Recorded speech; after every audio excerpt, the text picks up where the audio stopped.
Je veux bien pour poursuivre sur cette réflexion, j'aimerais bien qu'on parle un petit peu du niveau des pensions, c'est-à-dire bien sûr de l'équilibre des régimes de retraite, c'est passionnant, mais aussi de la façon dont les retraités peuvent vivre dignement 20 ans ou 25 ans de leur vie. Donc quel niveau de pension par rapport aux revenus d'activité avant réforme et après réforme, et puis qu'est-ce qu'on envisage comme niveau de vie pour ces retraités pour l'avenir dans les pays qui ont parlé un peu de leur expérience, que c'est souvent et malheureusement la plupart des ajustements, et je pense aux Suédois, se fait quand même souvent sur ce niveau de vie et de pension. Oui, volontiers. C'est bien sûr une question très importante. C'est l'essentiel d'un système de retraite, c'est de payer des pensions. Et pour le dire très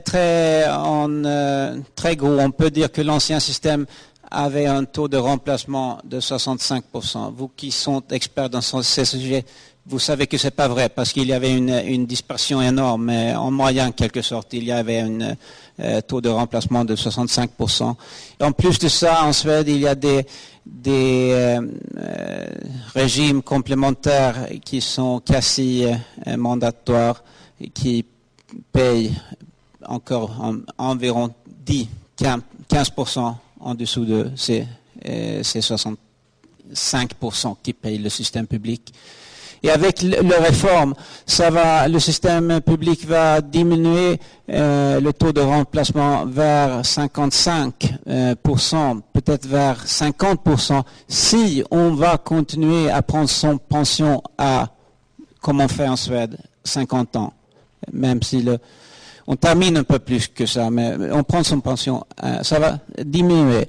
Mais si on prend son pension en retard, comme on souhaite, on va avoir la possibilité d'avoir un taux de remplacement environ de 60%, ça reste.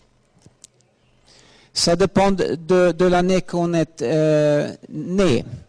Mais pour moi, par exemple, je suis né en 1964. Je devrais prendre mon retraite à 67 ans et 5 mois pour avoir un taux de remplacement qui est pareil à celui de mes parents.